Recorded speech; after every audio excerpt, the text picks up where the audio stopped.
solution which grants the benefits of added awareness with unlimited boundless happiness, also known as bliss, which is a result of the laws which govern physical behavior merging with the highest levels of spirit and together manifesting the magical and mystical level of cosmic awareness, coming along with the longing for complete surrender to the higher self, which has potentially been waiting these long years ago.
Others may find it easier to say, however, that hormones, one which drives for so long on the words which brought me into this concerning the amount of effort it takes to ignite a certain process leading one to the knowledge of the truths behind all pervasive which is not ending without a natural beginning, and in those words, of course, is the key to beginning a long journey toward understanding which we have learned is something for which each human being cries out, cupping his hands over the mouth.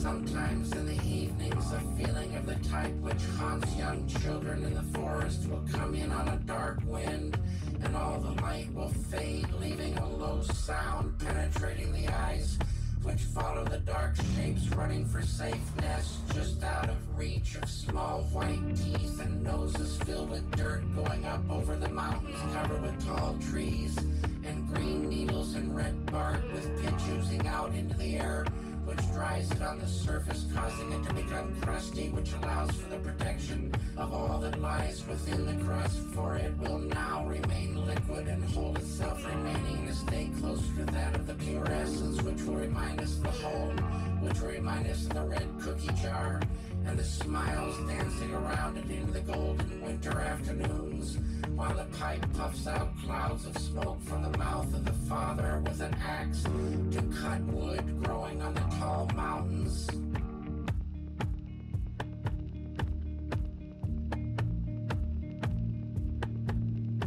In order to assure that the fundamental qualities inherent in the solutions to modern philosophical questions are accurate, the first and foremost consideration lies in the field of abstractions associated with the laws of nature,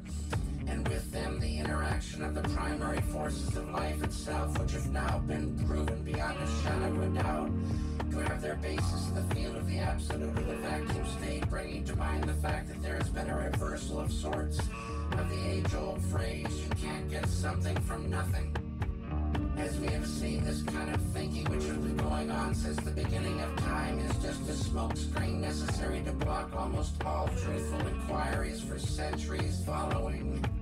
And it is with this also in our minds that we see that the initial thinking on a subject is critical to all which follows, and can be an excellent partner to the dark and evil forces which would have us living forever in darkness and confusion, refusing even to acknowledge that we even existed, or that there was such a thing as a bad tooth or a toothache. Bringing our discussion into the realm of practical considerations, it is interesting to note the possibilities of dental hygiene and the remarkable idea of a world free of tooth decay and all other problems associated with the teeth, tongue, or oral cavity, which would, in fact, become a prime motivator for a certain disappearance of fears associated with pain connected with dental applications, and even the idea that plaque could appear upon the surface of the teeth and the negative occurrences which follow, such as the hideous odors emitted from the oral cavity and the discolorations and the result of purification of the once beautiful mental images, and the possibility of the breaking of relationships based upon the idea of negative distortion of the mouth for teeth, while not necessarily considered one of the primary building blocks of happiness, can in fact become a small sore, festering and transferring negative energies to the once quiet and peaceful mind, giving it over to strange and unproductive thinking. Strange and unproductive thinking. Strange and unproductive thinking. Strange and unproductive thinking. Unproductive thinking. Unproductive thinking. Unproductive thinking.